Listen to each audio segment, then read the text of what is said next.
Jamie LaRue with Garfield County Public Library District, and Brenda Ramirez, who's the Branch manager. library branch manager. Is that what you call it? Yeah, at our Silt Public Library to give us a little update on Sure. what's going on at Garfield Public Libraries. Okay. So, Okay, sounds good. Okay. Well, Take thank you it so away. much for having the chance to speak to y'all. One of the things I wanted to talk about is that since Chief. about December of last year, one of the big projects I wanted to tackle was something we called the community interviews. And before I came here, I was a library consultant, and I wound up doing 9 other of these interview processes, mostly through the middle of COVID. And this is at a time when everybody was at home and isolated and worried about what was going on. And we thought, here's a wonderful chance for us just to reach out and make what I think of as the big shift from library-centric planning to community-centric planning. So just to kind of give you the overview of this, back on September 19th, we all got together at a staff day, broke into groups by community that the branch libraries served, and tried to brainstorm a list of what we call just movers and shakers, people who influenced others to make decisions, agents of change. And we wound up, after that, we sent out 62 of our 88 staff members, went out, and one of our board members, and we had identified 85 people to interview around the county. And we went out 2 by 2, where one was asking the questions, one was recording the answers. And so just to let you know who the movers and shakers were, not all the names, because we promised a bit of anonymity, but we had 17 business leaders, we had 5 civic leaders, civic meaning someone like Rotary or, give me another civic group here, Optimists, Lions, that kind of thing. And then we spoke to 19 education leaders, 5 elected officials, 5 faith-based leaders, 13 government appointees, folks like Jeff, 6 healthcare leaders, 5 news media leaders, and 10 not-for-profits. So what I liked about this, so we managed to do all of these interviews over a 2-month period from November and December of last year, end of last year. And these were the questions. Just 5 things. What's your story? And what is the personal passion that drives you? So we just wanted to understand who the leaders were and what kinds of stories they brought to their positions of leadership and what mattered to them. And then the big one that we were trying to gather was, we said, as you think about your constituents, the people you serve, what are the issues that you think will be top of mind for them over the next 18 to 24 months? And this was just a sense to do a issue survey, understand what concerns people hear about. And the reason we did this approach as opposed to a survey or something is that I find this conversational thing with people who talk to a whole bunch of other folks, you make meaning. That in a position of leadership, you can't help but garner a little bit of wisdom, which is just the recognition of patterns in the community. So the next question was, what are your aspirations for the community? And finally, who else should we talk to? And we found that just those 5 questions would keep almost anybody busy for a good hour, sometimes an hour and a half. So then we compiled and analyzed this data to try to determine county and individual community themes. On January 4th, we presented our first blush to this. And I wanted to let you know that we'll be presenting tailored findings to each of the communities that we surveyed, so 6 different things. January 24th is in Carbondale, January 29th in Rifle, February 5th in Newcastle, 6th in Glenwood, 15th in Parachute, and the 27th in Silt. And at that point, this will be at 6 p.m. at the library, and we'll be inviting all of the people that we interviewed to come and tell us if we got it right. So I'm hoping that as many of you can attend as may find yourself interested, just to sort of get that sense of debrief. In general, there are some broad themes that we heard in almost all of the communities, but there were some specific differences for each of the individual ones. So I'm not going to try to do the SILT debrief, but what I did want to do is kind of walk you through this mind map here. And for those of you who aren't used to this style of note-taking, the idea is to get a lot of information on a single page. And start at the 1 o'clock position, and we'll just go around the clock. So the number one issue that we heard from all around the county was housing. And so it's the lack of it, the affordability of it, the lack of inventory. No big surprises there. And the second one, and I was intrigued to hear this one, was mental health. And so again, as I go around the circle here, this is in priority order in terms of the big 6 bubbles. And then under that, they're just alphabetical. Because I'm a librarian, we have to put things in alphabetical order. So under mental health, one of the big concerns people heard people express to us was just they didn't know who the providers were or how to find them. So how do they gain access to people that could provide support for mental health issues? A lot of people reported concerns with anxiety, with depression, with loneliness, and then under loneliness, I'd subdivided into seniors, a big issue for seniors. Remember, this is still kind of post-COVID. And then lots of folks talked about the pernicious effects of social media, and that it tends to both jazz you up but also isolates you. It feels like you're being connected, but there's not really a personal connection on social media. The next big one was substance abuse, particularly some concern about fentanyl. And then suicide was raised a number of times.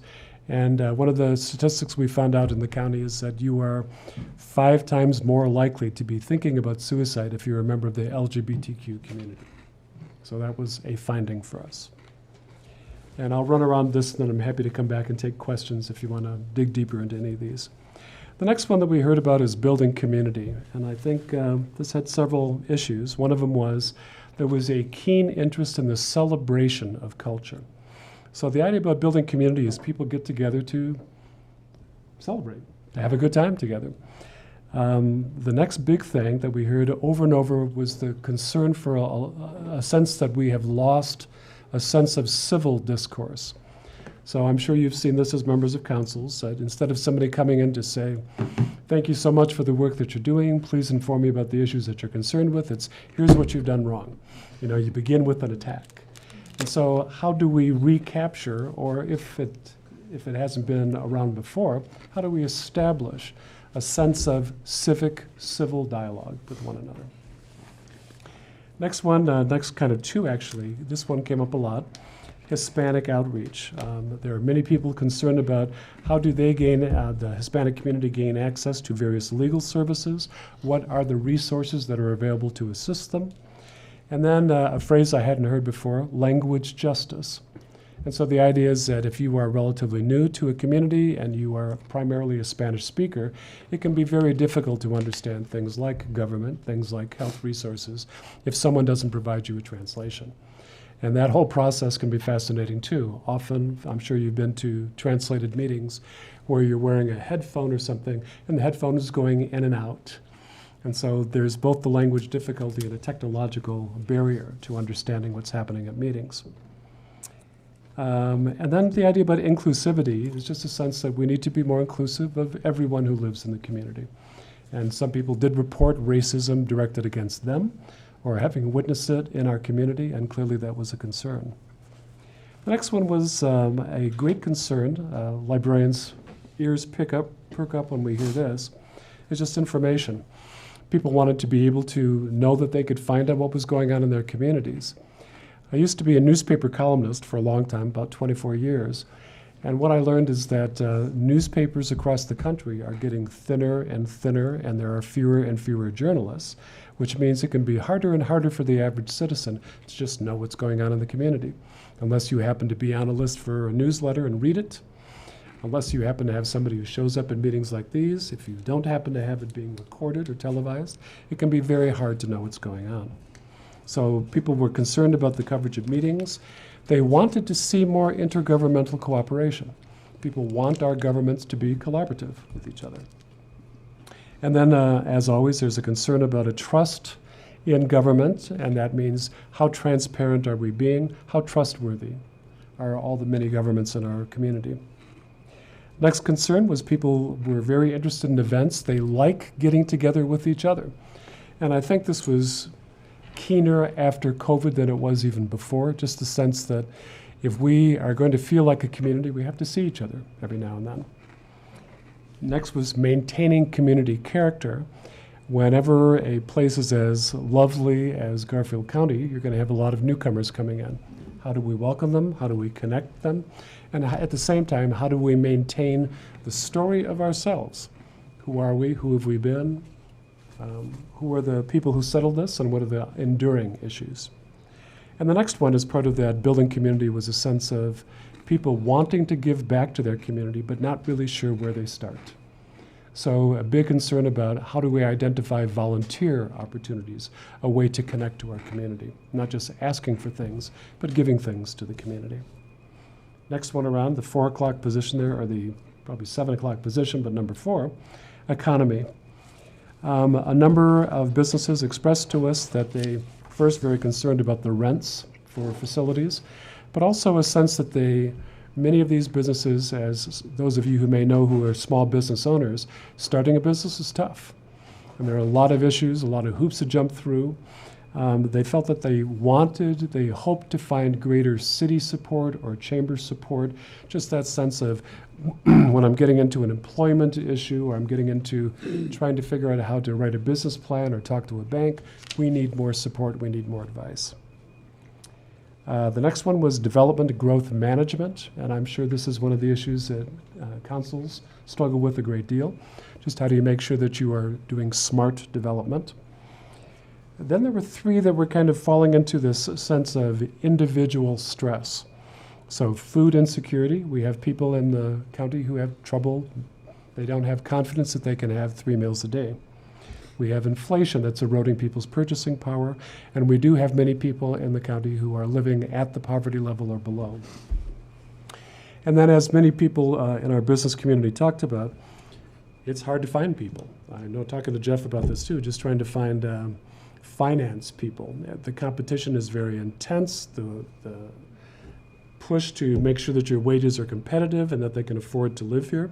All these things make it very difficult to recruit people in the first place or to retain them. I know that even in the library, what we typically require for a lot of our higher level positions is a master's in library science. But if we go out and recruit for that and say, okay, come here, they look at that and say, with what you pay us, we can't buy a house. And so that forces us to say we have to choose a different kind of staff development approach, find the people with the aptitudes, encourage them to acquire the degree, and pay to help them get the degree. So as I think there are many businesses who struggle with similar kinds of issues. Number 5 is the quality of life. And a term that people threw at us, and I think kind of a little bit to my surprise, was climate change. But by that, they didn't mean so much disaster stuff. They meant, how do we understand the use of our natural resources? So many people expressed a great interest in preserving the beauty of the county, so that's open space. They wanted to have more outdoor education. One of the most popular programs that the library has done recently was we brought in a muralist who did a program about bees. And this all happened because he was reading about bees and about the decline of bees and found out that the average beehive has 60,000 bees in it. And he made this commitment to paint murals with at least 60,000 bees. He's 7 years into it. He thinks he has 7 years left to go. So it's this kind of understanding about how does the ecology connect? And then, of course, a great deal of concern here in the West about water rights, water availability, and watersheds. In various parts of the county, people expressed greater or lesser concern about traffic and transportation, particularly public transportation. I was very interested to find out that there's a great deal of concern about history. And my background on this one is that I used to be the director for 24 years in Douglas County. And one of the issues that we found there, in a 10-year period, they went from 65,000 people to 300,000 people. And in one of my interviews there with a faith-based, with a local minister, I said, what are the issues that you see? And his comment was, I used to be a grief counselor, and what I see in a fast-growing area is grief. Because if you've been raised in an area, you know everybody. And you can say, you remember Mrs. Johnson, our 3rd grade teacher. But if everybody's new, you don't share that history. And so it makes it very difficult to connect with each other. One of the ways people connect is to go to museums, to go to libraries, to say, tell me the story about the founding of this community. Tell me about the key areas of history. So we talked to some of the folks in museums, and they talked about the artifacts and documents they're trying to preserve. We interviewed the Glenwood Springs Historical Society and found that there are some, in my judgment, priceless artifacts that are in danger. They're sitting under pipes that leak. There is no fire suppression. There are several museums in the county that don't have heating or cooling in the winter or summer. And then we also talked to folks at the Ute Theater, which is a marvelous building that lives in Rifle that has quite a rich and storied history. Next one is that people raised the issue in terms of quality of life of parenting, but the issue wasn't like give us resources. The issue was just lack of time. Many of the people, as I'm sure you know, get on the highway in the morning and drive all the way up to or over to Aspen. It's an hour and a half to get there. It's an hour and a half to get back. And when they come back, they don't have the time or the energy to go to civic meetings or to go to things that would build community. They're just glad to be home. There was some interest in public art. And then under safety, some people talked about their concern about crime. A great deal of interest, not surprising after the Grizzly Creek fire, with disaster prep and wildfire mitigation. And again, fentanyl was raised as a crime issue. And then finally, under education, after COVID, people were talking about the achievement gap. In that year, we lost more than a year of academic achievement. Again, the issue of civility and respect came up, where at many of our school board meetings, there was a sense of people shouting at each other and not really listening to each other. And then again, a sense that we need a much stronger English as a second language program, that at this point, more than half of our student population is Hispanic. And so there's, again, that issue of language justice. So that's the whirlwind tour of the big issues. And what you see here is that we didn't list everything people said. These are the things that people said over and over. So there's 10, 15 people raising these issues over and over. So I'll stop there first to say, any surprises or any questions?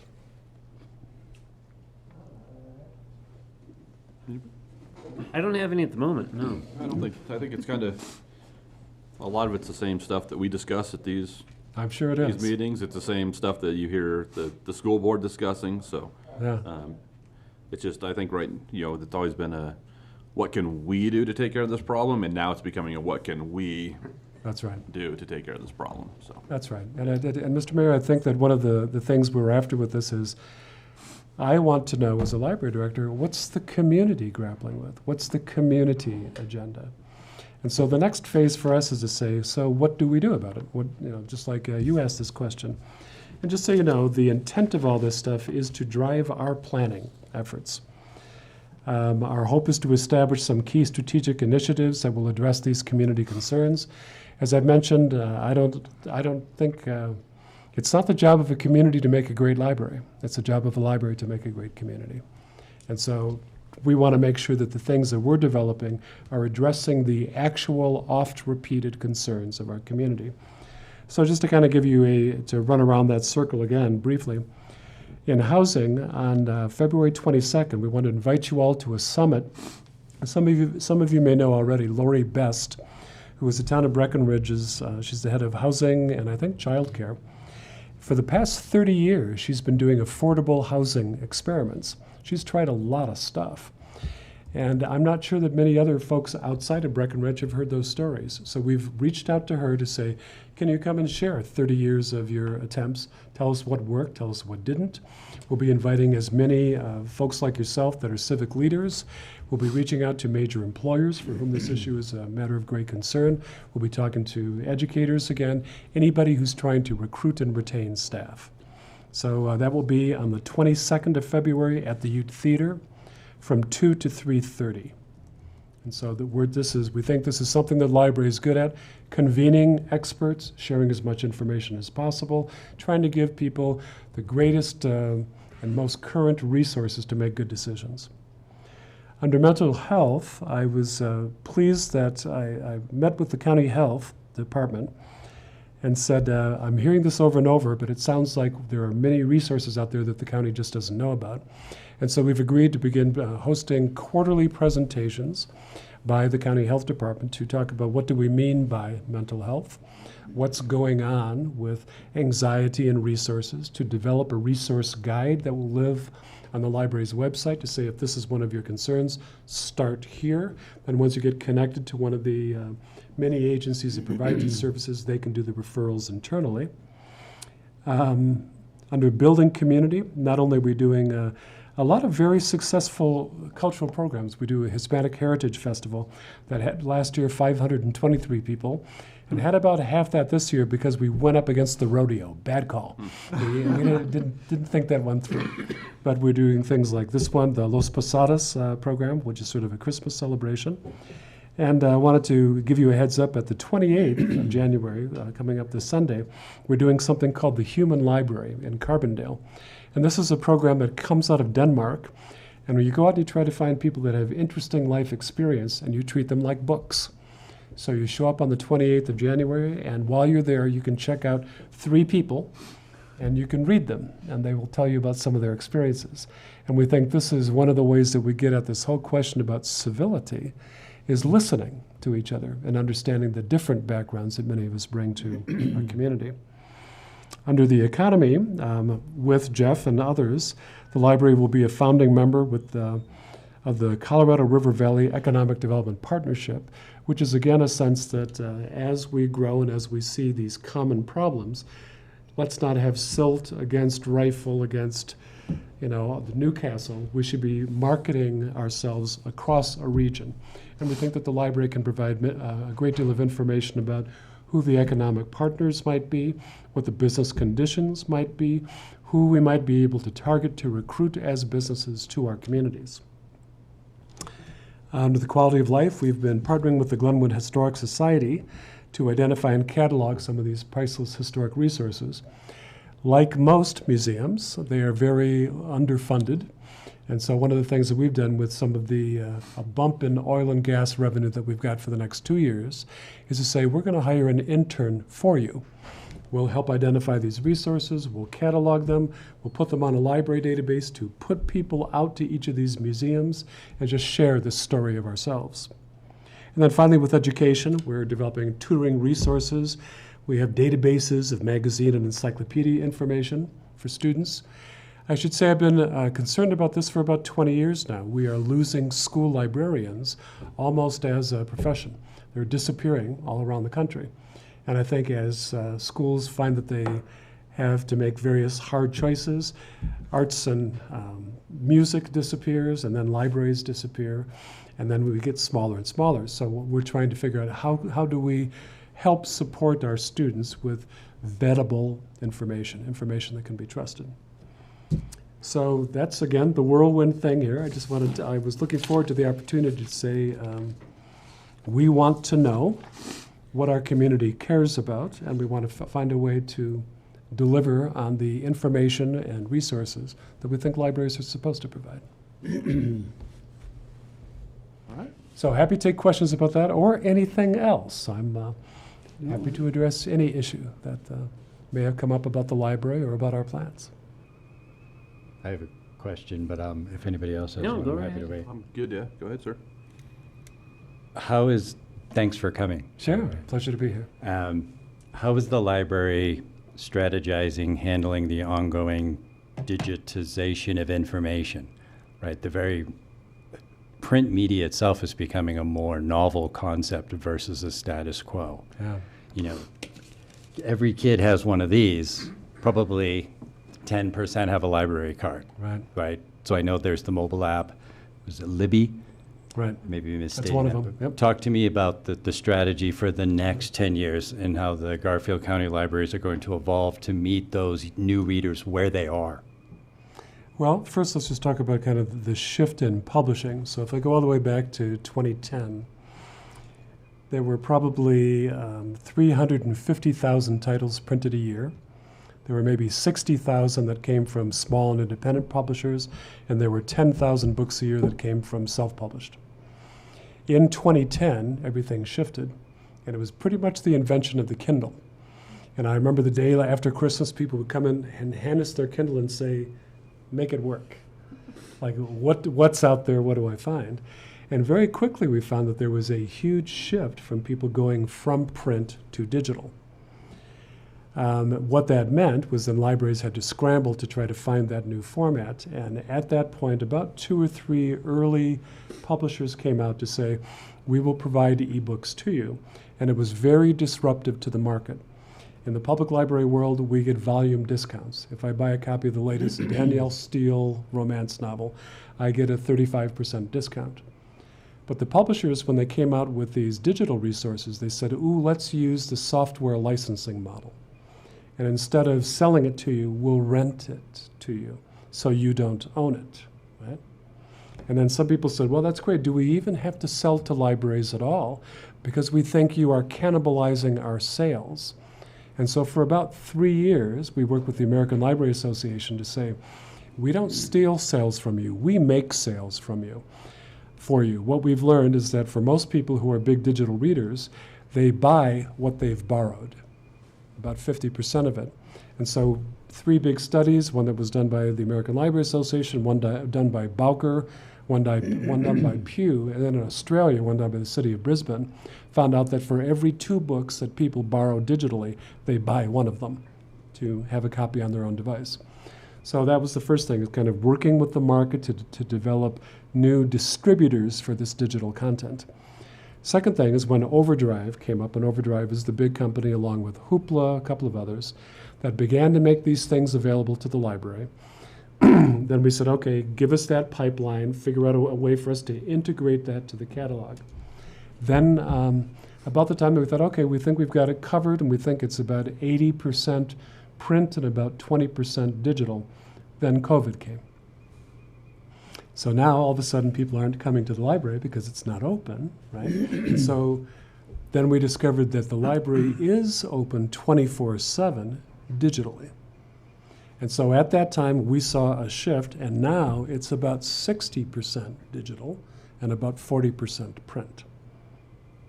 So that's been kind of the shift in the market, and what that's meant is we've had to shift our budget, and we're still playing with a lot of new business models. You know, for instance, the idea about print is that we buy X number of copies and that's all we have, right? But if I'm buying a file, it's like we don't require just one person at a time to use a website. Multiple people can use it. But then, of course, publishers and authors say, well, how many people are using me at once, and how do we figure out a way to pay ourselves? So there's still some turmoil, I think, in the digital world. The second big one, in addition to books, has been periodicals, and that actually preceded books. Used to be if you wanted to look up something, those of you who still remember this from high school, you had to look up the periodical guide, find the magazine, go and look for the magazine to find out that the page that you wanted had been ripped out. Well, now all of that searching happens online. So you do the index online and you can find the copy online. And that again is what has almost replaced textbooks in many schools because it's current information. So that's the whirlwind view of that. Cool. Thank you. Mr. Mayor, we are 10 minutes over on this topic. Okay. All right. Well, does anyone else have any follow-up Nope. questions? Okay. Well, good information. Well, thank you very much. And is the meeting on the 27th going to be open to the public? Absolutely open to the public, that's right. And we will, you'll see advertising, but I wanted you to be invited first. Okay. What was the start time on that, the 27th meeting? 6 o'clock. 6 p.m. Thank you. Thank you. Okay, thank you Well, so much for your time. Thank you for coming in. Yes. Have a good Thank evening. you. Thank all you. that you do. Yes, have a good evening. Jamie, we'll see you at the partnership meeting next week. I look forward to that. Thanks, Jeff. Good to see you. Thank you. Okay. Well, I didn't even see what we had. Come on up.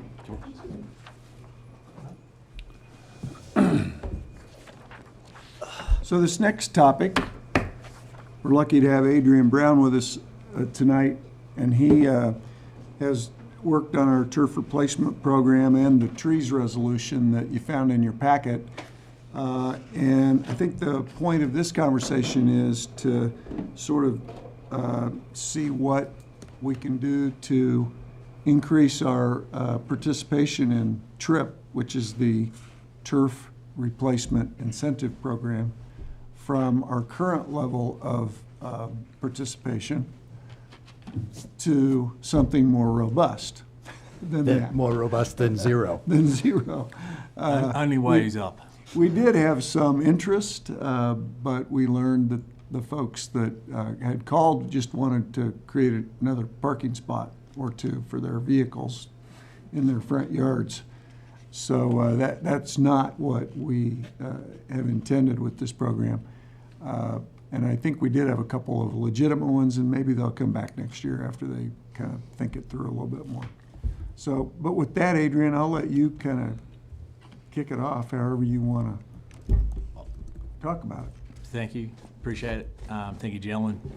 Really, there's not a lot to say about the program. Sadly, it fell down. There wasn't as much participation as hoped. I think ultimately we did a pretty good job with the information that we provided. It's just really probably getting the word out better, perhaps using the library a little bit more, strategizing, the idea of perhaps making a packet. I did investigate with the state. I think they put out about 500,000 this year. That was their only year. So now they've got 2 years of implementation, so we've missed that boat. Right now we're sitting at $1 a square foot. When you do the sums, and if you look at the account, right now Town of Silt operates 3,500 square feet. That's like your minimum standard. That's the goal. That's where we want people to have irrigatable space. Now there's a whole body of residents over that. So perhaps as a strategy, thinking about looking, instead of, there's gas guzzlers out there. We all know that, water guzzlers. So, okay, we can always target them, but then there's a very large cohort that are between 3,000 and 4,000, 4,000 and 4,500. So about 100 people in each. So if we were to look at moving those people down, potentially, there's a whole bunch of residents that we could very easily tap into.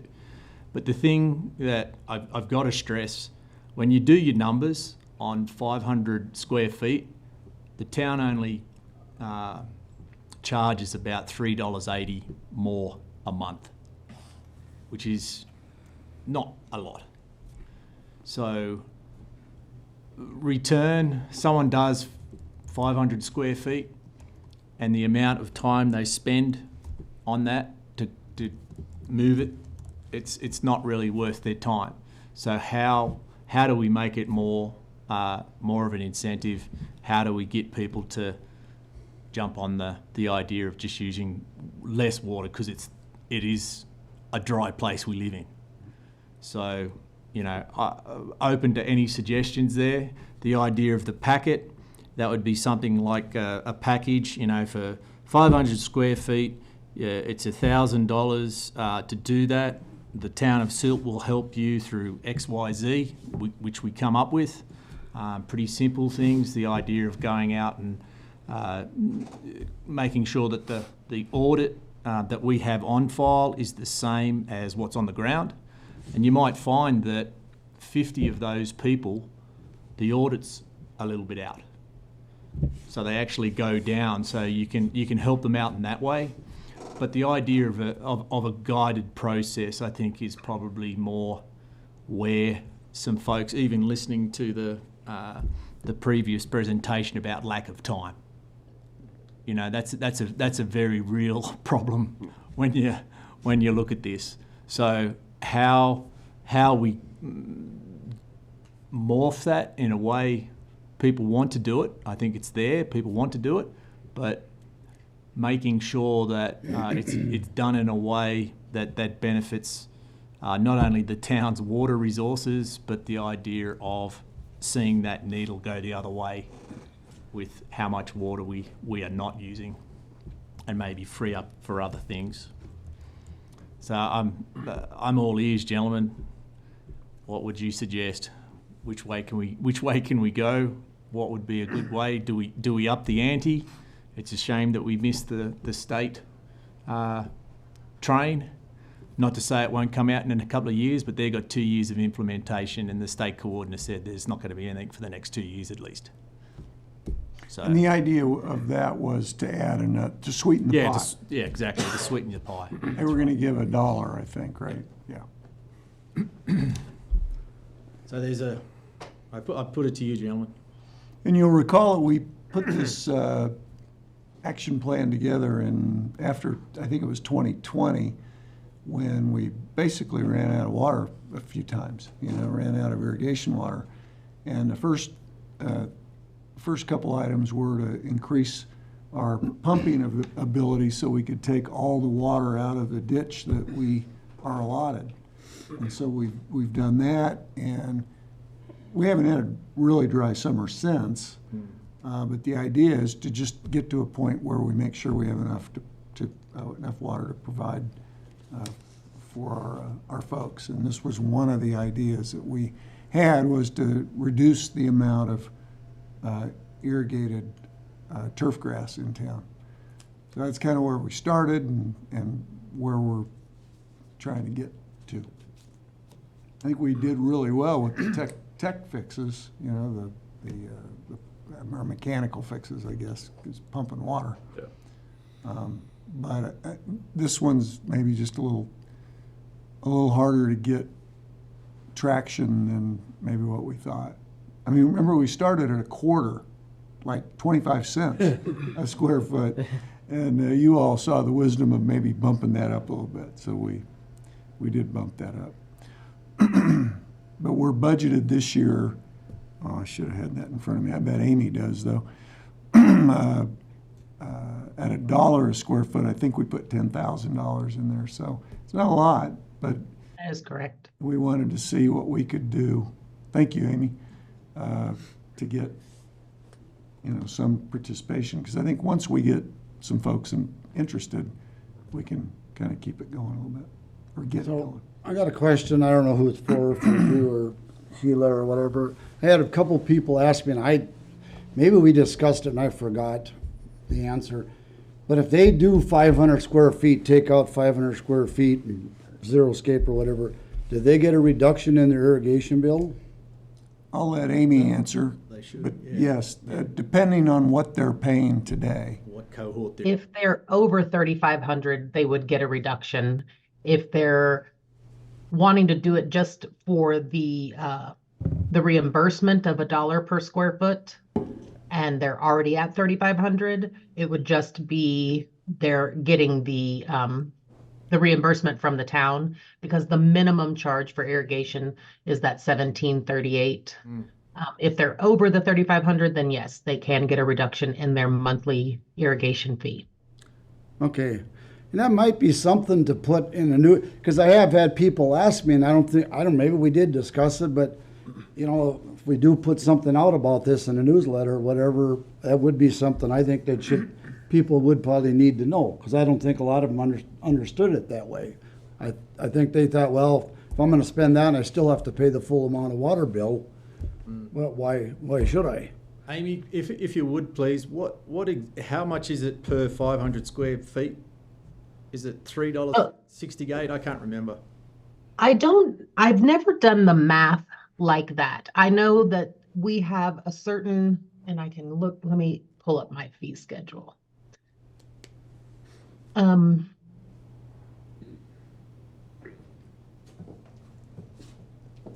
then I have to get to the page. Give me just a second. No, it was just a question come up, but I didn't know how to answer it. It's, So it's going to be the initial. Page 12, baby. Yeah, I'm there, Sheila. Thanks. I was scrolling fast. Oh, there she is. So it does look like for every 500, it's about $3. I know Trey and I had entertained raising those rates more significantly than that $3 mark. We were thinking maybe a $5 or a $7, but then when you get into the higher, it would incentivize people for sure. We have some papers with a bunch of scribbles on it of if we raised it this much, if we raised it this much. And then we decided not to, just because of the increase in the base rate for water, and we didn't want to add insult to injury on saying, not just that, but we're going to raise your irrigation rates too. Well, yeah, if you raise the irrigation rates so high, people just stop watering. You know, there is. Well, and they would there is still that owe flip that, side. whether they're watering or not, Yeah, because it's based on their square footage. We don't have meters on them to know if they're using the water or not. It's an honor system that they do 30 minutes per zone, 3 days a week on their allotted days. Yeah, I think there's more water savings to be had by just monitoring that than there is to, I mean, even just our code enforcement officer driving around, because I water my yard twice a week, 15 minutes per zone, and it's green, because you train your grass for how much water it's gonna use. But I'm also on the flip side of it is, I have a large lot in town that my entire backyard is nothing but goat heads, because I can't grow grass back there, because we have an ordinance that says you can only have this much grass. So a person like me then looks at, well, then I'm gonna pave or concrete parking spaces. So is that helping anything by, I might not be watering grass, but now I've got 7,000 makes square it feet worse, of concrete yes. that's probably worse than if I had grass there. There's a couple of things that you can, you look at it in the terms of, silt's not a big place.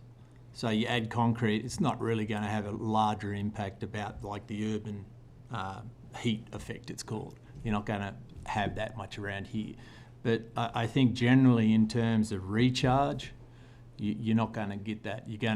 The consequences of putting in 500 square feet of concrete on your pipes, stormwater wise, that's to me is where that's going to hit the town's bottom line. So that you don't want to be making like, well, let's concrete it all, but then you're going to need these big massive pipes to get the water away. Right. So how do you keep that water in place is more the question. Yeah. So I have a hard time, if people want to make smaller yards, I think it's a choice they're gonna make. I don't know if there's an ordinance or a pressure the town can yeah. make There's happen.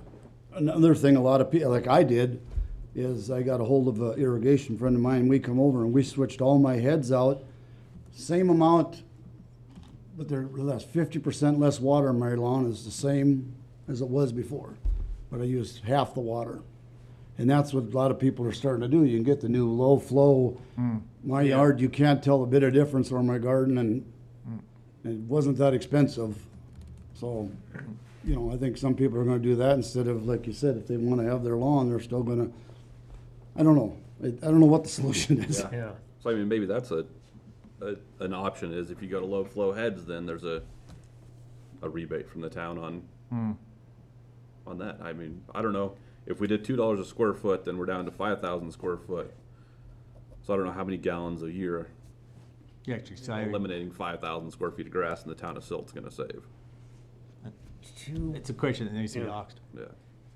Do we know how many people participated in this last year? There's about 7 inquiries. Only about 7? Yeah. Inquiries, Yeah. but of And the two, 7 two serious investigations, and other than that, no. Okay. I was just curious. So that's where I sort of say that use that cohort, and Amy does within those cohorts of 3,500 to 4,000, for instance, you've got that's your tree, that's the door knock, that's your direct. You go out and knock on a door and say hey, and get that yes or no interested, and take that approach. And you'll probably find you'll have more success and more takers that way, to be honest. And it's a lot, you're building community. Yeah. Go out as a town representative for the town and say, here's what the town's doing for you. Would you like to participate? So Amy, what would the reduction in fee be if someone that's 4,000 down to 3,500?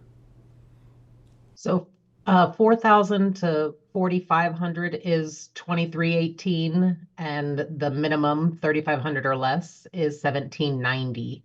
So $5 and change. And the irrigation seasons, that's about 7 or 8 months from memory. May 1 to October 1. But it's billed Yeah. every month. It is billed all year long. Yeah. We do it at a yearly rate. And so instead of them having to come up with that, say if they're the minimum, it's about $200.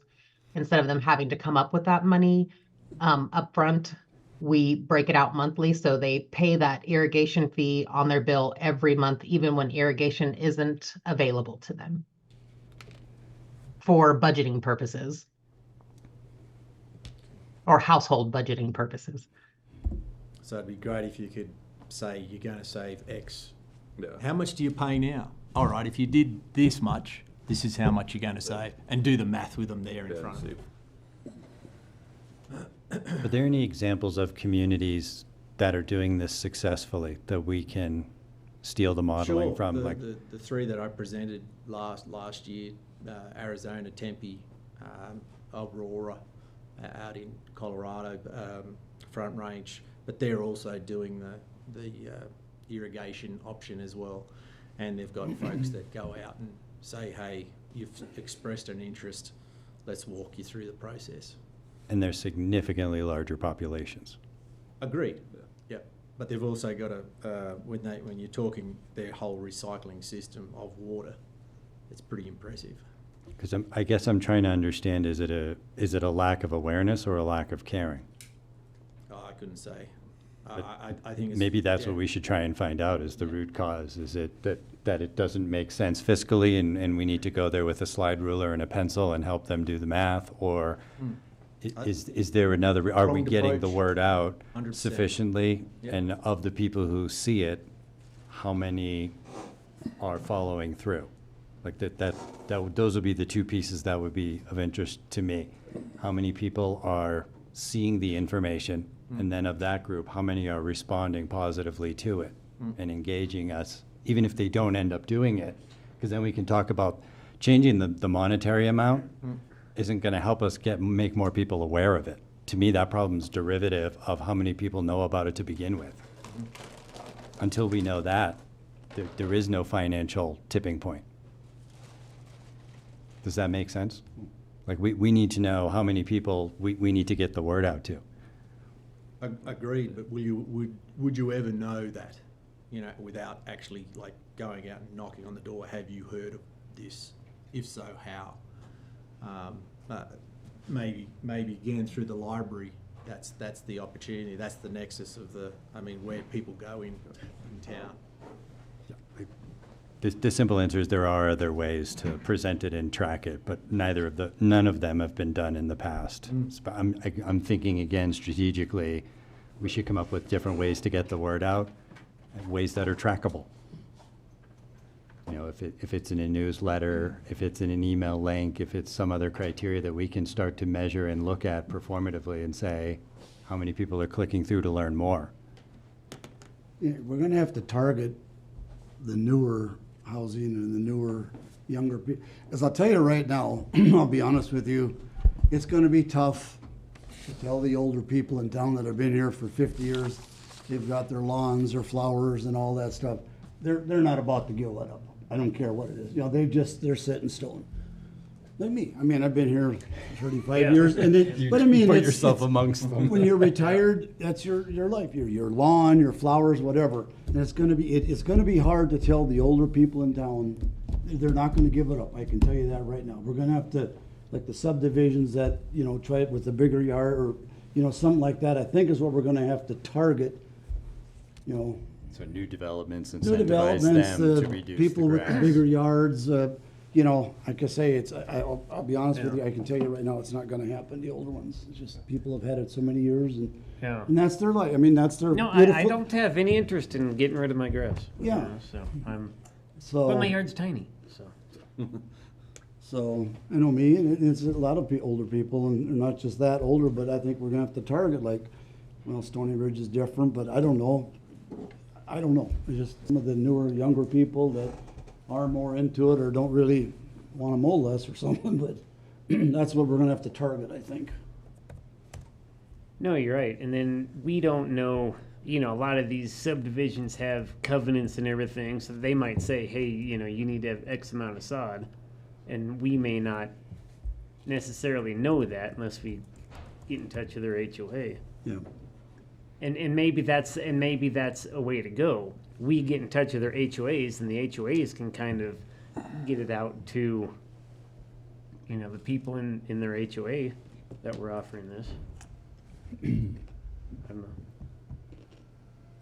Yeah, that's a good idea. I don't know that we've interacted much with the HOAs on this. And I Other think than we just do normal. we go through the HOA as the common areas, or do we go that yes, that I do live in a HOA, and I'm not entirely sure about the covenants within the HOAs, but we still approach them as an individual within a HOA, so we're still dealing with it. Right. But we did use all the things that Town of Silk have, you know, the board, flyers. It went out in the billing.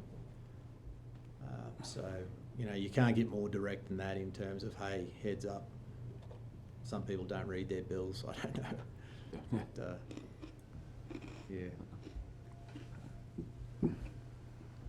And another thing going back to that too is a lot of the older lots in town, they only got 400 square feet of yard, so by the time you take your garden out, so that, I mean, there you can take them right off the list too. You know, you take across here, up, set some of that back up in there, most like Gene Diaz and all them, they only got 400 square feet, so they're not, you know, it's not even worthwhile, the old downtown area.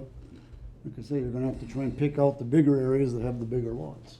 Is it worth lowering the threshold from 500 feet? Reduce There is, yeah, well, maybe, but I mean, do the sums.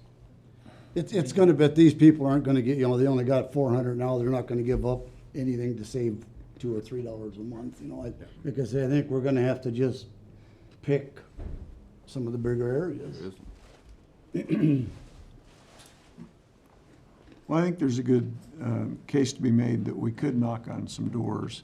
Yeah. And we've talked about that. I mean, there are some really big, you know,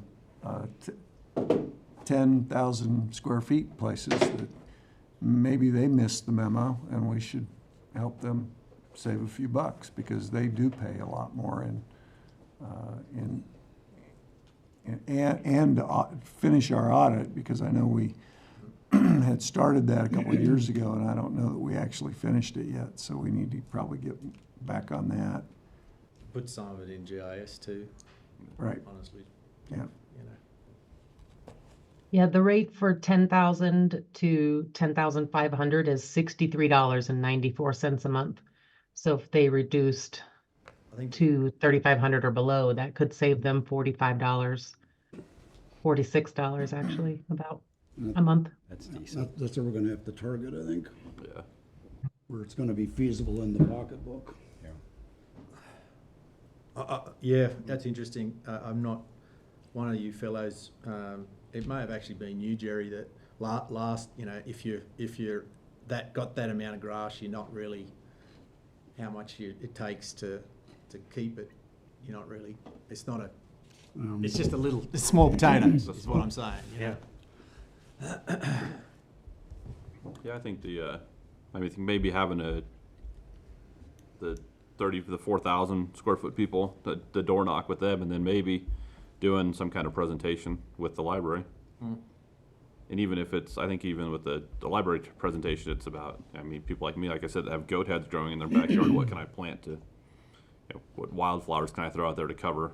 A lot of bunch grasses. So, and just, you know, so I'm not actually planting Kentucky bluegrass, but something rather than the weeds that are there. So, so just an informational meeting like that. Or maybe people don't know there's options besides, they think, mulch and gravel. Yeah, I hope not. Yeah. Hopefully, I mean, it was all in there. Well, they Yeah. just needed to look a little bit further. I think it's probably the quickest and easiest.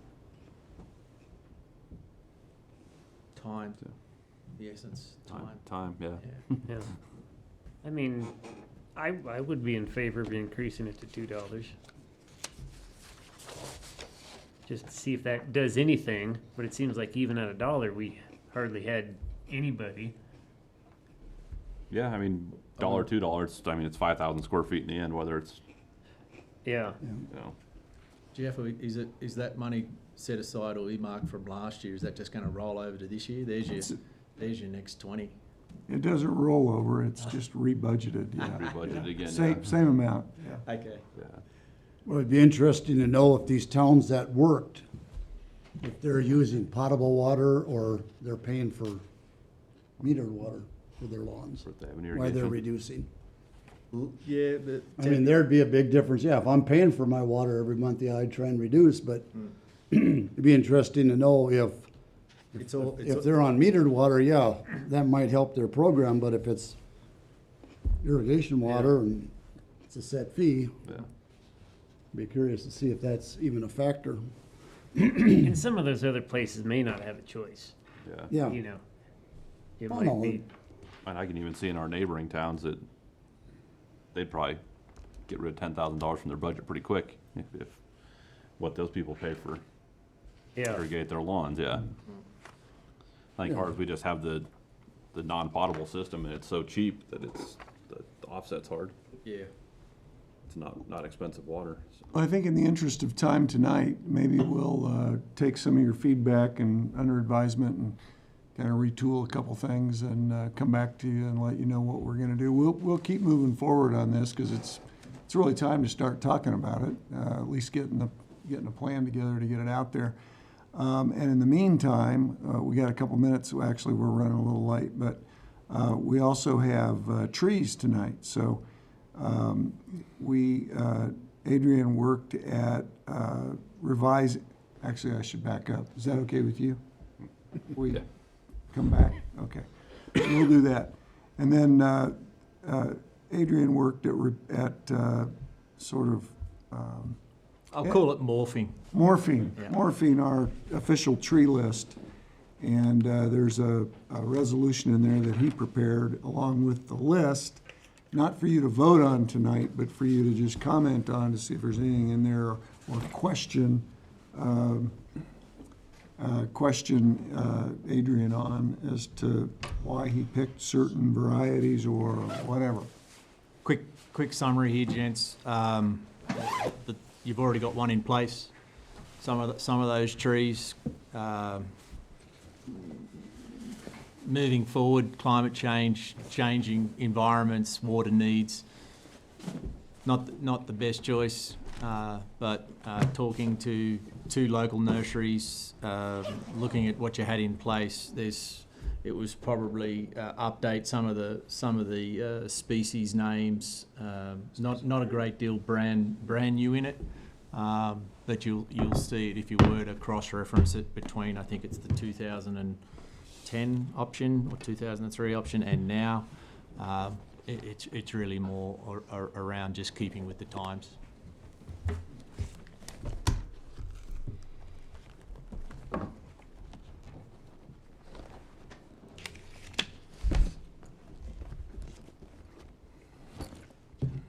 And good tree options selected in the new area.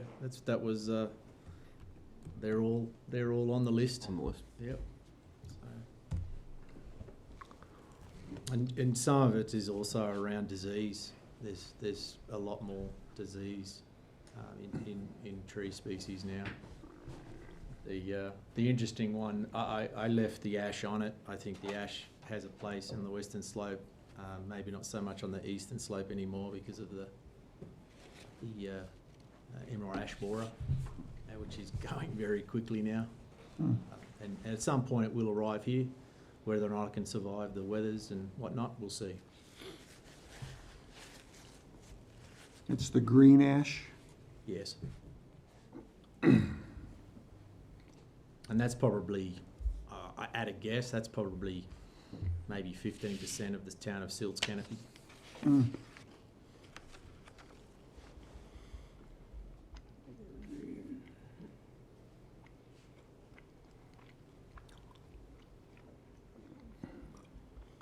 I don't have much on this because I wouldn't know one tree from another, so. Yeah. I suppose the interesting thing there, Nicole and Sheila both wanted some new verbs in there around the weeds and having that connect to the new codes, I suppose is the word to use, and that's part of the update, so that appears and the numbers are correct and the codes are referenced, that kind of thing, and where to go to get some more information around some of the more noxious varieties of trees and what we really don't want in town.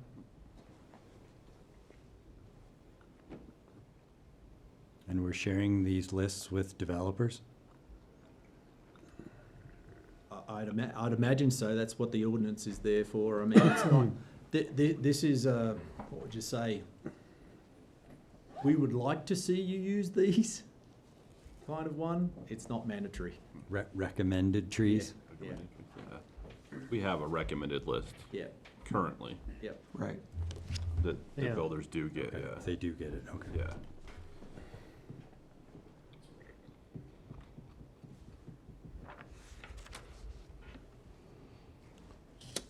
Are willows noxious just because they consume so much water? The salix species, if you've got talk to your drains. A willow's going to find a way into a drain Right. pretty quickly. Same with your cottonwoods. Yeah. I mean, but both as a tree, when they start to age, they're not a very strong structural tree, and then they can cause some pretty chaos when they do decide to fall.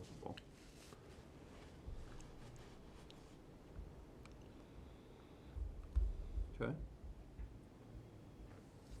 And the noxious, just FYI, they are on the state list as noxious As and noxious. should not be planted under yeah. state statute. Okay. All So right. just keeping up with stuff like that.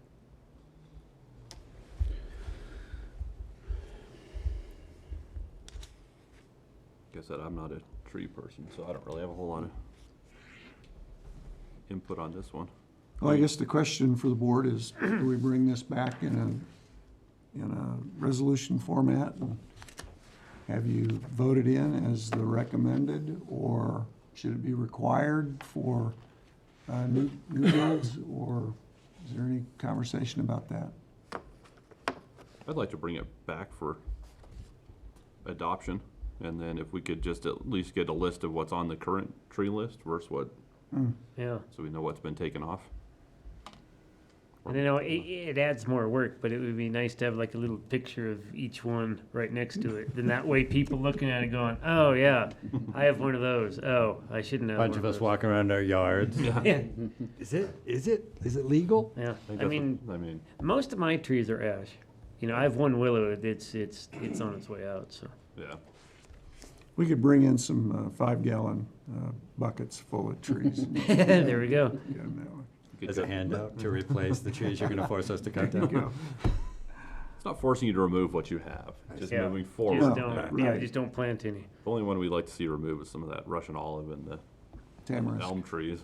Yeah. Yeah. Well, Siberian elm, And so- yeah. that's probably 50% of the town of The Silt's town's trees, canopy. yeah. No, I agree. Yeah.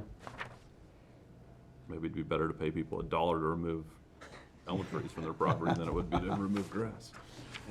We'll give you $1 to take it down, and Take we'll, it down. and we'll give you a new one, Yeah. something else. Something else. 5-gallon bucket. Something, that's right.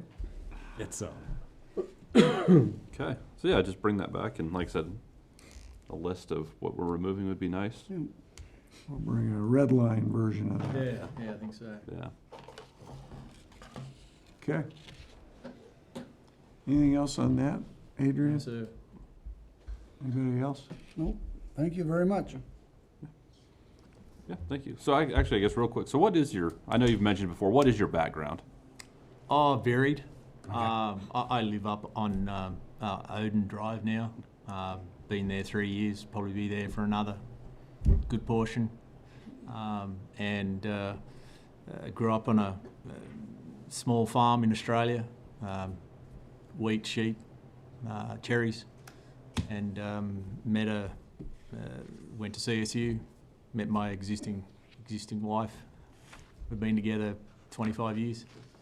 And yeah, all along the way, conservation, national parks, environmental NGOs, the Nature Conservancy, Eagle Valley Land Trust. It's what I do. All right. Worked in lots of internationally, so Okay. fun stuff. All right. Seal's home. I just want to make sure that I can trust your tree list. Well, I'm working on my certified arborist's ticket, so, okay. I've just got to sit the exam. All right. Sounds good. Well, thank you very much, sir. Well, thank you. Thank you. Thanks, Adrian. We'll be in touch. So, I want to talk just really briefly about the town administrator recruiting process. We Excuse me. touched on that, I think, last time, just very briefly.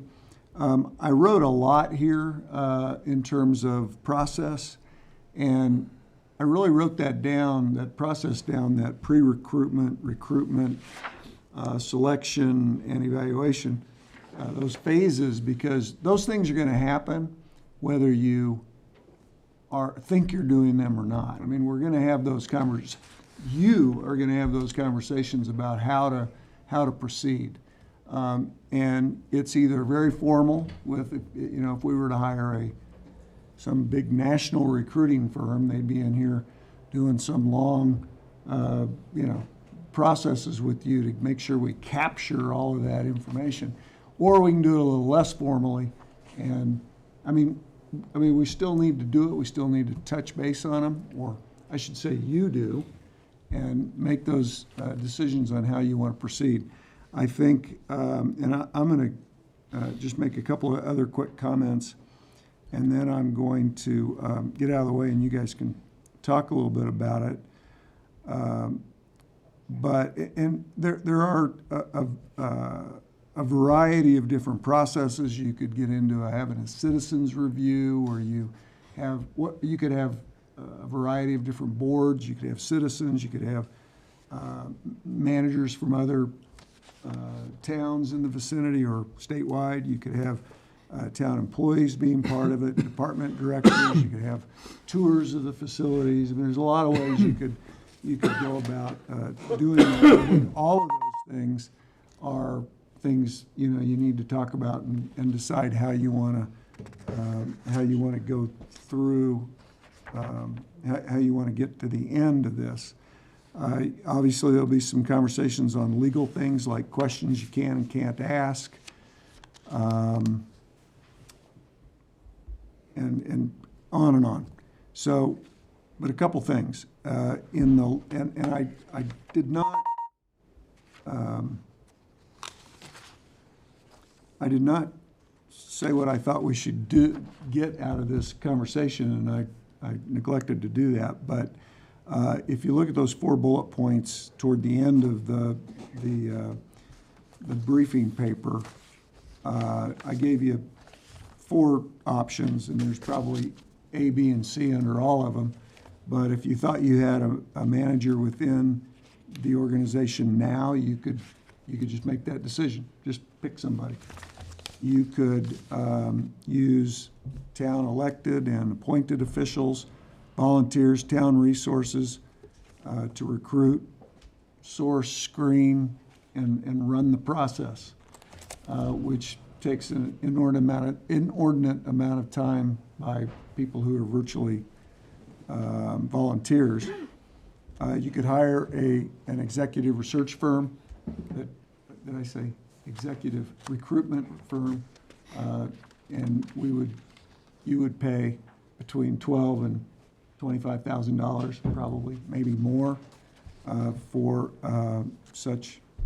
Depending on your scope of search, you could search the nation, or you could search the region, or you could search Colorado, and probably have varying prices on those things.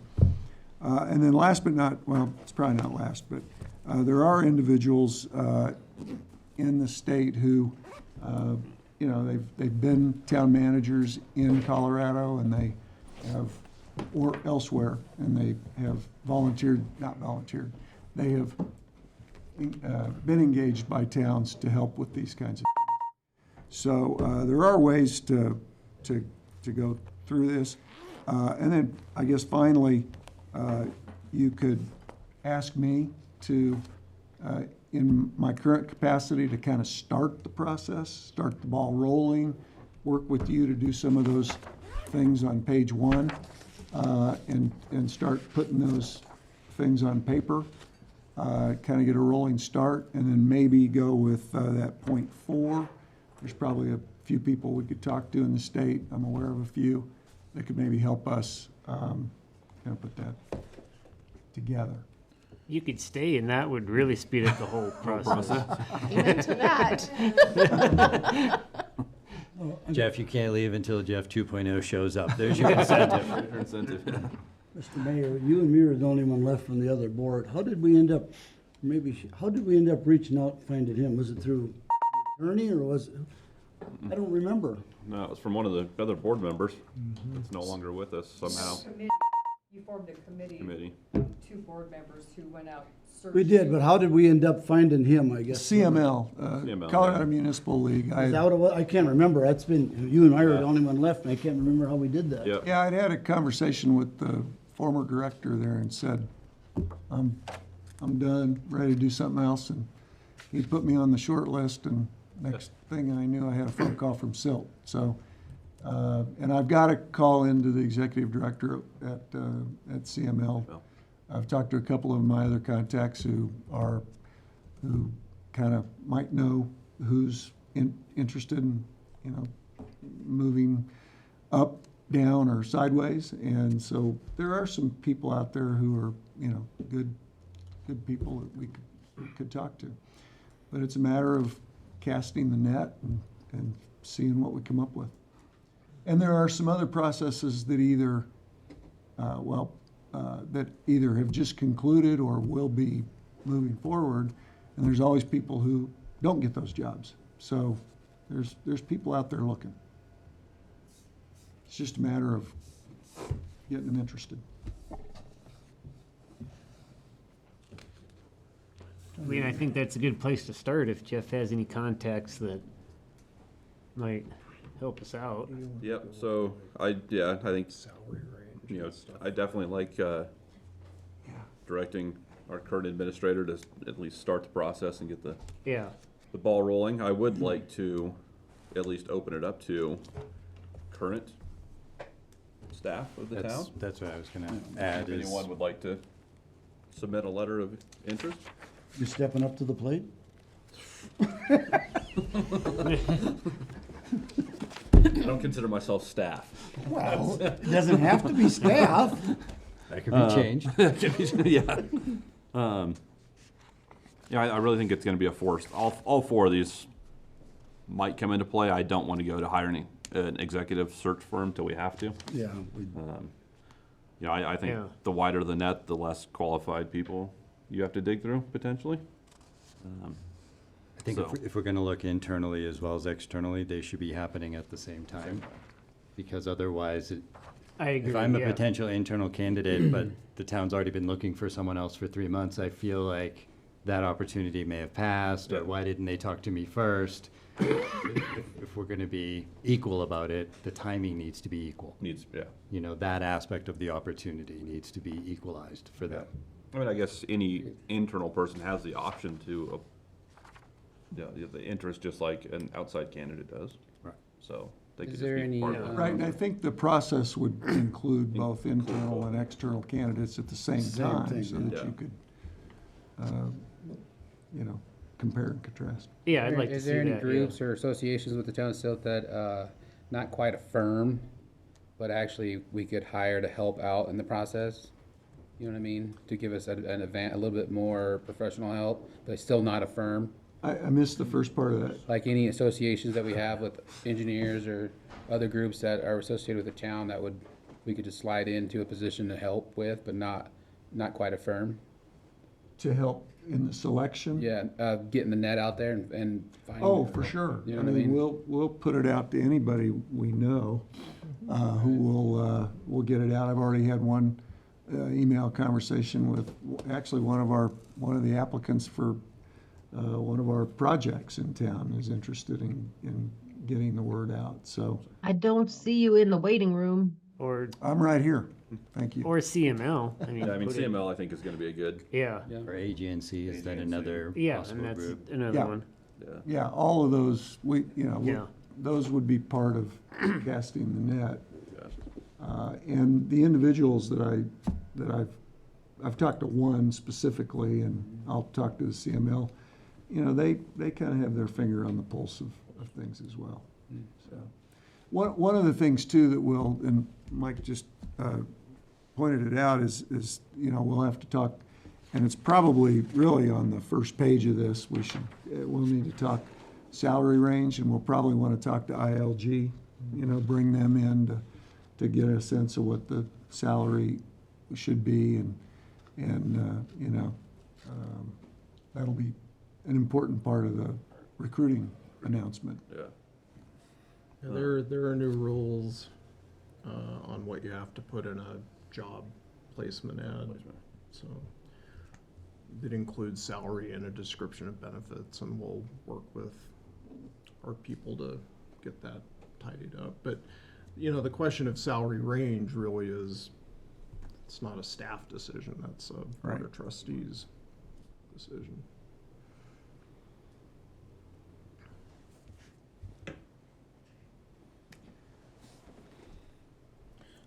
So how long were we between you and the last town manager? Was there What do we have, maybe a month? maybe a month? Yeah. Yeah. But I came in as an interim. An interim, yeah. Yeah, I was not Right. offered the job for 2 or 3 months, 3 Yeah, it was months. about 3 Yeah, months. you're right. or You so. did come in as Yeah. Just strung you along. Is there Yeah. some? Exactly, You started in Plans and April, and I think you got the October. final was the October is when you were offered the job full time. Stringing along longer than I thought, Derek. Yeah. Yeah. In We were just theory, testing you anybody out. we hire Yeah, those on a that's okay. probationary period, right, where there's sort of a 90-day or whatever They window. should be like 6 months or we decide- whatever. Yeah, whatever that time period is probationary in the sense that they can be let go. Well, they'll be totally at will. Yeah, they're not willing. Oh, that's right too, Colorado's a Yeah. employment at will state, Yes, right. That and your contract will, in our contract. Yeah, I mean, Say that. they're at will, but they will have a severance The provision. severance, yeah, I mean.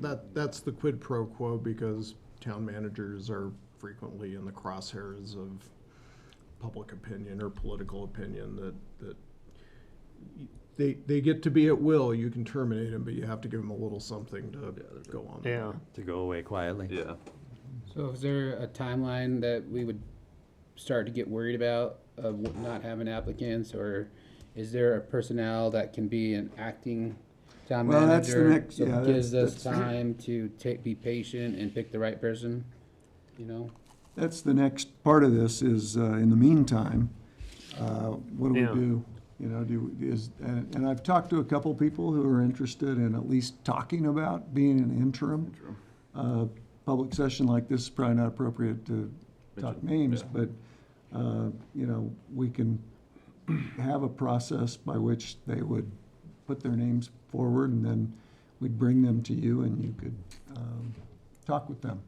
And it wouldn't have to be near as formal as the whole recruiting and selection process, but I think there should be some process to that, especially if there's more than one. Yeah. And you might not like the one if there's just one, so And, yeah, interim's only for a few months anyway, so. fingers theory. crossed, yes. Yeah, Potentially, yeah, it in could theory, turn into yes. Some other 5, local 6 years. communities, it's taken them a long time Yeah. to find That's the what I'm new. afraid of, is the other. Yeah, interim was on my mind short goes to, list. yeah. We need someone to keep things going operationally while that search happens. Yeah, interim. And that's important. Yeah. Yeah, business We've got- continuity. You've got to We've got a lot of irons in the fire, so we want to keep Right. them, Keep them hot, yeah. Yeah, right before the new water plant. right? So then should we try and get a list of potential interims so that we would make a decision or have a chance to review it prior to our next meeting? And try and decide it then, or is that too short a time frame? Do we need a couple of meetings worth? And will we need to do that in some sort of an executive session? How would that work? So I would suggest that we have a couple of members of the board make a subcommittee Like we did the last time, yeah, we had. Last time, and it had, You'd narrow it down to 3 or 5. head down this road to, That'll work. to help the That whole worked good the process. last time. And that, okay, that was the process. That's what we did time? last time. We had okay. two couple of us run. Yeah, we had the two committee. people It on the worked really subcommittee. good. Yeah, Are you volunteering? I'll be on that You subcommittee. know, I'm not a subcommittee guy, but I would volunteer for this. It's very important. I'll be on that one too, so. I'd be happy to if there's a spot and There's if there's a lack of availability from others. So you wanna do us two and you're our alternate on the subcommittee? Does that I'm work always for you? coming off the bench. Does that work? You're always on. There, you know, there's some interest too among a couple of your appointed boards and commissions that, you know, they might be able to participate in that process as well if you want. Yep. You just want to keep 2 board members from the board to keep it. Right, But but I'm then not- you could also have one of your. Oh, yeah, no, it would definitely P&Z. be, have at least this person from Yeah, I P&Z, would welcome a person from P&Z other rep boards as to be in as well. well. Oh, yeah. the more Their the needs are better. gonna be unique from ours. Mhm. I'm sorry, I missed who volunteered. Aye. Sam? Mhm. And I'll be an alternate. And then I can be the Uh, alternate to the Let's alternate. just say pro tem. Pro tem. And I can be the alternate to the alternate. There we go. We got a deep bench this time. So we'll, Any defects?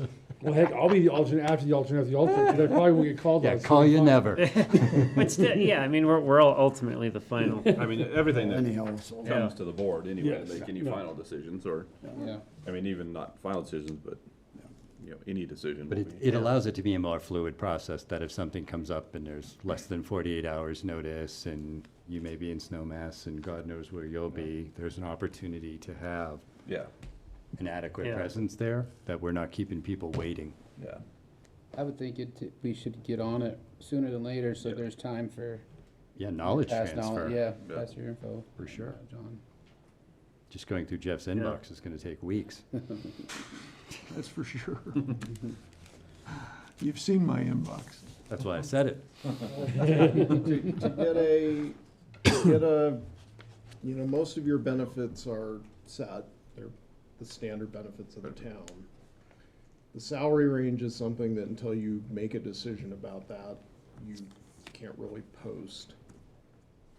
So if this board is ready to indicate a prospective salary range for your manager, that would allow Jeff to start getting materials put together and sent around. I think we could probably do that next time, have enough information, because I don't know that Yeah. I don't have any information for you tonight, really. I'd like to for see that. more data on Yeah. other similar municipalities, what their pay scale has been for the last, let's say, 2 or 3 years, et cetera, to set boundaries on what our range is gonna be Yeah. based on our budget. Range study. You know, we, I mean, ILG is gonna have that from our last salary study. Right. Yeah. That's true, yeah. Although it was. Is that 2 it's years so old? last year. I know. Yeah, But we can do the interim. We can post for an interim tonight or tomorrow and start working that process a little bit. And if we get some feedback, we could probably bring that back in. Well, 2 weeks is pretty tight. yeah. Might be 2 meetings from now before we have that. But maybe, I don't know, and do we need a salary for that? I don't know how many jobs you apply for where they don't tell you what they're gonna pay you. I mean, talking about the interim though. That would be- Same thing. Okay, Yeah. yeah. what's minimum Yeah. wage? How about we make it a We'll volunteer? pay you more, we'll pay you more than. Intangible, a full-time. Or as I like to say to people, voluntold. Voluntold. Yeah, so where are we at then on the process? So we gotta wait for the study, salary study? So I would assume on a interim basis, it would be an hourly position. I'm just, It could be, or. it Unless could they're be- currently on salary now. I mean, if it was an internal, well, we wouldn't have I don't think we'd have an internal for an interim manager. I mean, that would just be appointing a staff member to hold that position while we look. Yeah, I guess, yeah, that's So what I was so that wouldn't thinking, be yes. hiring a new position. No. I see what you're saying, yes. I mean, because when we put an ad out there, you have to have a salary range. Yeah.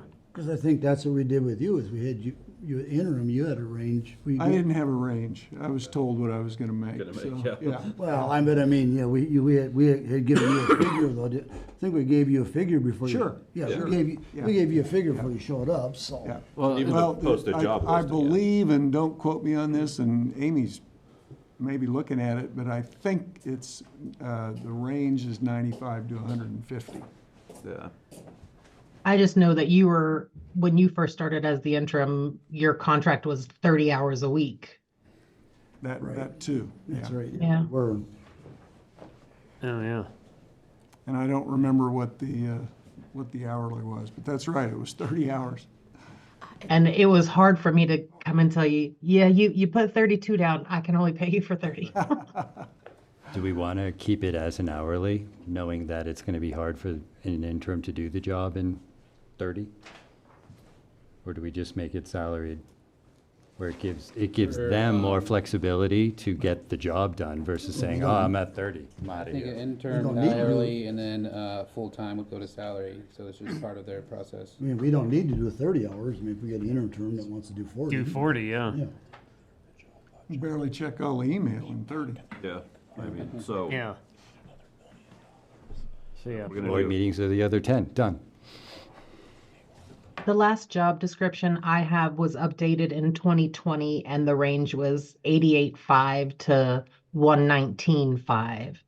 I don't know if I have the latest salary survey, but I will look. That's what I think we were talking about earlier today, so I think, Yeah. I had pulled it, oh, actually, I have my computer in front of me.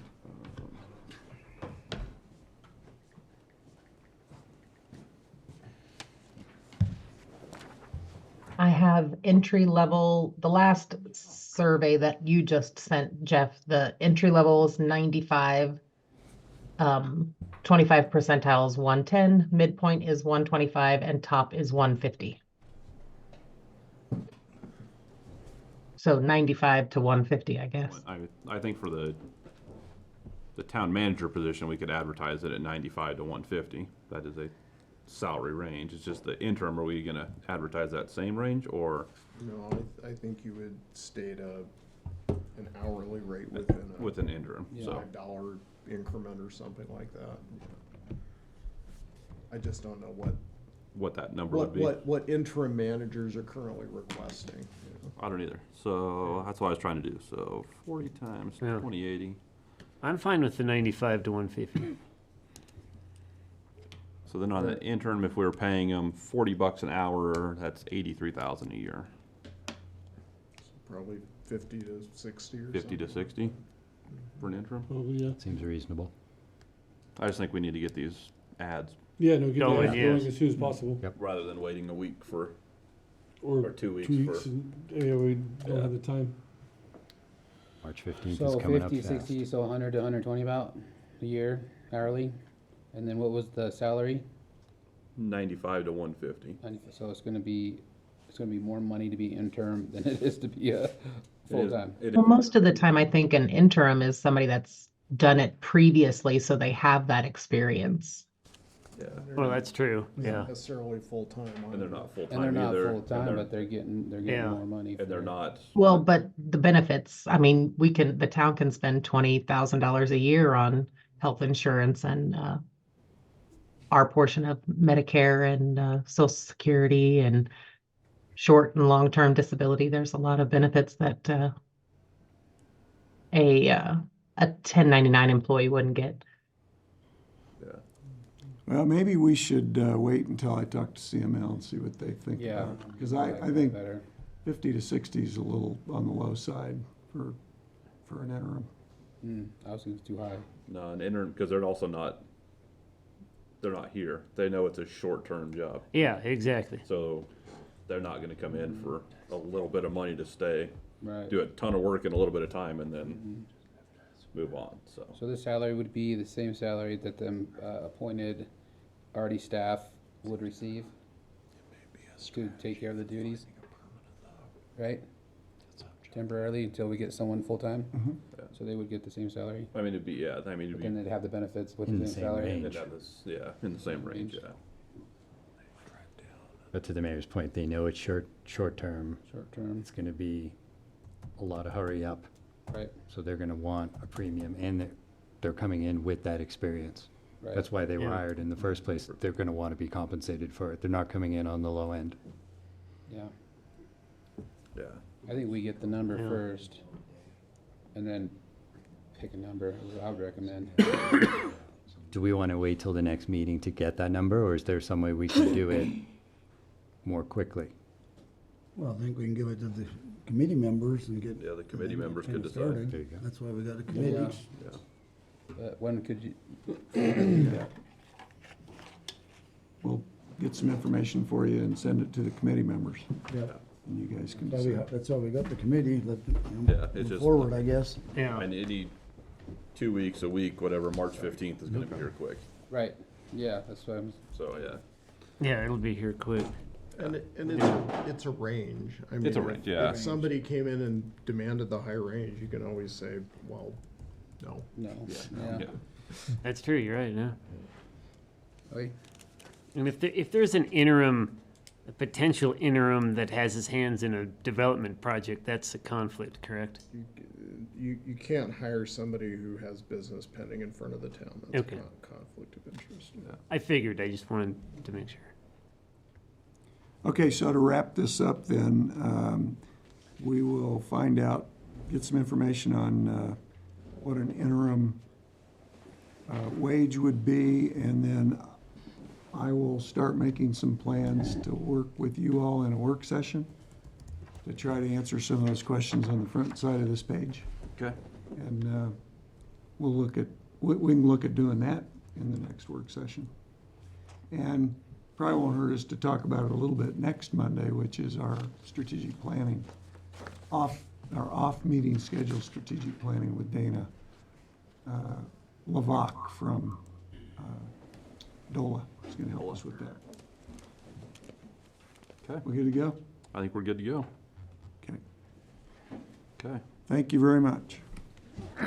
Take, Do we get 5? you get 3. 3. Three. Yeah.